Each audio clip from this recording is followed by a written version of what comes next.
ගේට්ටුව සම්බන්ධ කරගෙන අපේ ජනාවාසය පෙට්ටිගත කර ගැනීමට ප්‍රථමයෙන් රාමු ටික නිවැරදිව තියෙනවද කියලා බලන්න ඕන. ඊට පස්සේ රාමු ටික නිවැරදිව අපි කෙලින් අතර තියාගෙන ඉන්පස්සේ මේ ජනාවාසයට ලබා දෙනවා. මේ ගමන්මහි ජනාවාසයක් නිසා පෙට්ටිගත කරගන්නේ අපිට වද බඳින්න අවශ්‍ය පැත්තෙන් අපි සාමාන්‍යයෙන් තියෙනවා කෑම මොනවා හරි තියලා තියුවොත් එයාලා ඒ පැත්තෙන් කැමැත්තෙන් වද බඳින්න ආරම්භ කරනවා. එහෙම නැතත් මේ ජනාවාසය සමහර වෙලාවට අතහැරලා ආපු තැනදී ආහාර අරන් තියෙන සමහර වෙලාවට දවස් 2-3කට කලින් වෙන්න පුළුවන්. ඒ නිසා අපි මෙයාලා බඩගින්නේ ඉන්න නිසා මෙයාලා මේ හකුරු ලබා දීමෙන් මේ ජනාවාසයේ මැස්සන් මේ හකුරු ආහාරයට ගන්නවා. මම දැන් මේ ගමන්මහි පොදියට වතුර ස්ප්‍රේ කරගෙන තමයි ජනාවාසය පෙට්ටිගත කරගන්නේ. මොකද මේ ජනාවාසය මෙතනට ඇවිල්ලා දැන් දවස් 1මාරක් විතර වෙනවා. මේ ජනාවාසය අහම්බෙන් තමයි මට හමු වුණේ. මෙය මෙතනින් දැන් ඉවත් වෙලා යන්න සූදානම් වෙලා තියෙන්නේ. මේ මීමැස්සන් කලබල වෙලා තියෙනවා. ඒ කියන්නේ මෙයාලා දැන් අපේ පෙට්ටියට දාගත්තේ නැතොත් තවත් සුළු මොහොතකින් මෙයාලා තව පරිසරයේ තවත් රුකුලකට යන්න තියෙන ඉඩකඩ වැඩි. මේ මීමැස්සන් මෙයාලට ඉන්න නිවාසයක් හොයාගෙන ඉවරයි මේ වෙනකොට. ඒ හින්දා තමයි මෙයාලා මේ කලබලෙන් වගේ එහෙට මෙහෙට පියාඹන්නේ. අපි මේ කලබලෙන් ඉන්න මීමැස්සන්ට වතුර ස්ප්‍රේ කර ගැනීමේදී මෙයාලා සංසුන් වීමක් වෙනවා. මොකද මේ පරිසරයේ තියෙන උෂ්ණත්වය අඩුවීමක් වෙනවා. ඊට පස්සේ යාළගේ තටු වේල ගන්නත් අවශ්‍ය නිසා මෙයාලා ටිකක් වෙලා මෙතන ඉන්නවා. අපි මේ හොඳින් වතුර ස්ප්‍රේ කරගෙන මම පොලිතීන් එකක් භාවිතා කරලා තමයි මේ ගමන්මහි පොදිය පෙට්ටිගත කරගන්නේ. ඔබට පේනවා මේ ගමන්මහි පොදිය පෙට්ටිගත කර ගැනීමේදී මේ තියෙන්නේ ගහක් උඩ. ඒ හින්දා හරිම පරිස්සමින් කරන්න ඕන. මීමැස්සන්ට හානියක් වෙන්නේ නැතුව අපි පෙට්ටිගත කර ගැනීමේදී අපටත් හානියක් නොවන විදියට ඕන මේ ගමන්මහි පොදිය පෙට්ටිගත කරගන්න. එක්වර මේ සොපින් එකට සියලුම මැස්සන් වැටෙන ආකාරයට මෙයාලව අපි එක පොදියම එක සැරේට සොපින් එකට ගන්නවා. ඉන් පස්සේ අපි ඒ සොපින් එකේ කට වහලා තමයි මේ ගහෙන් බිමට ගන්නෙ. මොකද මේ නැත්තම් මෙයාලා ඉගිල්ලා යනවනේ. ඊට අමතරව මේම සොපින් එකක් භාවිතා කිරීමේදී අපි යතුරු කට්ටකින් මේ පොලිතීන් එකේ උඩ සිදුරු විදලා තමයි තියෙන්නේ. අපි ඉන් පස්සේ මේ හුලන් ලෑල්ල විවුර්ත කරලා අපගේ පෙට්ටියේ අර හකුරු යොදපු පැත්තටම අපි මීමැස්සන් දානවා. සමහර වෙලාවට මේ පැත්තෙන් නැතුව වද අනිත් පැත්තෙන් වද බඳීමේ හැකියාවක් තියෙනවා. නමුත් මේ හකුරු මෙයාලා ආහාරයට ගන්නවා.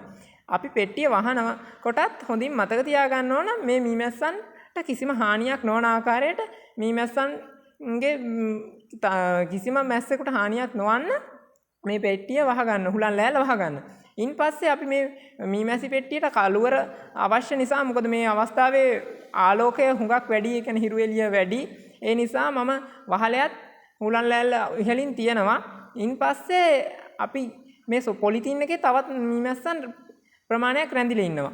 ඒ හින්දා එයාලවත් අපි මේ පෙට්ටියට එකතු කරගන්න ඕන. ඒටත් අමතරව ඔබට හොඳින් පේනවා දැන් අවට විසිරලා ඉන්න මැස්සන් මේ මීමැසි පෙට්ටිය ඇතුළට යන්න හොයනවා.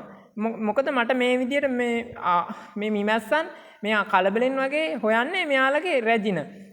මේ අවස්ථාව වෙනකොට මට හිතෙන විදිය තමයි අපි දාපු මීමැසි පොදිය ඇතුලේ රැජින හිටියා. ඒ රැජින මීමැසි පෙට්ටිය ඇතුලේ නිසා තමයි මෙයාලා මේ කලබලෙන් මීමැසි පෙට්ටියට ඇතුල් වෙන්න හදන්නේ.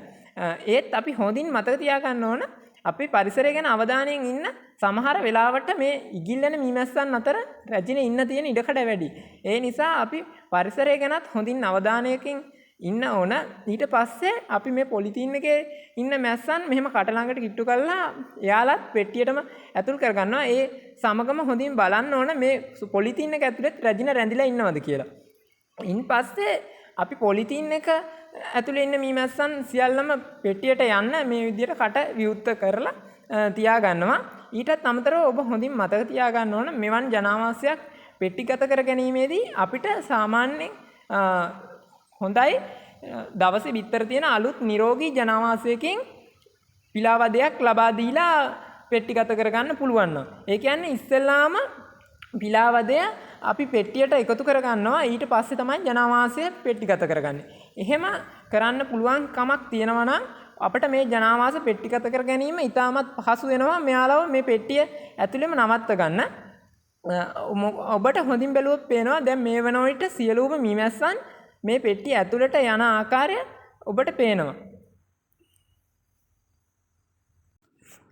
මේ ඔබට හොඳින් බැලුවොත් පේනවා මේ පොලිතීන් එක ඇතුලේ සිටින මැස්සන් අතර රැජින නැහැ. ඒ කියන්නේ අපි අද දවසේ ගමන්මෙහි පොදිය පෙට්ටිගත කර ගැනීම සාර්ථකව මීමැසි ජනාවාසය පෙට්ටිගත කරගෙන ඉවරයි. ඒ නිසා අපිට මේ පේනවා වටේ විසිරලා එන සියලු මැස්සන් මේ ජනාවාසය ඇතුළට යන ආකාරය. හැබැයි මේ හදිස්සියෙන් මම මේ ජනාවාසය පෙට්ටිගත කර ගැනීම නිසා මට මේ ජනාවාසයට පිලාවදයක් ලබා දීමේ හැකියාවක් තිබුණේ නැහැ. ඔබටත් මේ වගේ අවස්ථාවකට මුහුණ පාන්න වෙන්න පුළුවන්. මේ වගේ අවස්ථාවකදී ඔබට පිලාවදයක් සපයා ගැනීමේ හැකියාවක් නැතුව මම මේ පෙට්ටිගත කරගත්ත ආකාරයට ජනාවාසය පෙට්ටිගත කරගන්න පුළුවන්. හැබැයි තවත් ගැටලු කීපයකට මුහුණ පාන්න වෙනවා. ඒ තමයි අපි පෙට්ටිගත කරගන්නා මීමැස්සන් නැවතත් මේ මීමැසි පෙට්ටියෙන් එළියට එනවා. මේ ඔබට හොඳින් බැලුවොත් ඒ අවස්ථාව පේනවා. ඒ කියන්නේ මේ පෙට්ටිගත කරගත්ත මීමැස්සන් නැවතත් පෙට්ටියෙන් එළියට එනවා. මේ මීමැසි පෙට්ටිය අත්හැර යාමට තමයි මෙයාලා සූදානම් වන්නේ. මොකද මෙයාලා මේ අපි කැමැත්තෙන් තෝරගත්තු ස්ථානයක් නෙමෙයි. මෙයාලට අපි නිවාසයක් ලබා දුන්නත් මෙයාලා සමහරක් වෙලාවට මේ නිවාසය ප්‍රතික්ෂේප කරනවා. මේ හොඳින් බැලුවොත් ඔබට බලා ගන්න පුළුවන් මේ පෙට්ටියෙන් එළියට එන මීමැස්සන් නැවතත් අපි ගමන් මෙහි ජනාවාසය ගත්තු ගහටම වහන ආකාරය පේනවා. මේ එක් අවස්ථාවක් නෙමෙයි. ඒ කියන්නේ දෙපොලක මේ මීමැස්සන් මේ ගමන් පොදි විදියට මේ අත්තේ වහලා ඉන්නවා. හැබැයි ඔබ හොඳින් මතක තියාගන්න ඕන මෙහෙම පිටට එන මීමැස්සන් මේ අත්තේ දෙකලවරේ වැහුවත් එහෙමත් නැත්නම් මේ උඩ ඉහළ අහසේ ඉගිල්ලිලා යන්න වගේ උත්සාහ කරත් කලබල වෙන්න හොඳ නැහැ. අපිට හොඳින් බලා ගන්න පුළුවන් මේ වගේ අවස්ථාවක මීමැසි පෙට්ටියේ ගේට්ටුව මුල රැජින කලබලෙන් වගේ එහෙට මෙහෙට දුවනවා. ඒ වගේ අවස්ථාවක් ආවොත් ඔයාලා කොයිම වෙලාවකවත් මීමැසි පෙට්ටියේ ගේට් එක විවෘත කරන්න එපා. මොකද රැජින එළියට ආවොත් මේ වගේ වෙලාවකදී මීමැස්සන් මෙතනින් ඉවත් වෙලා යනවා. ඔබට මේ වගේ අවස්ථා කීපයකදී මීමැස්සන් ඇවිස්සලා එළියට එනවා දකින්න පුළුවන්.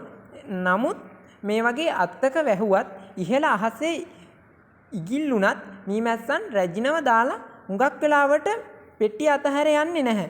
එම නිසා අපි මීමැස්සා රැජිනව පෙට්ටිය තියාගෙන හිඳීම තුලින් නැවතත් සුළු වේලාවකින් ඉහළ අහසේ ඉගිල්ලෙන මීමැස්සන් සියල්ලම වගේ මව් රැජිනව හොයාගෙන මීමැසි පෙට්ටියට මේ ආකාරයට නැවතත් එනවා.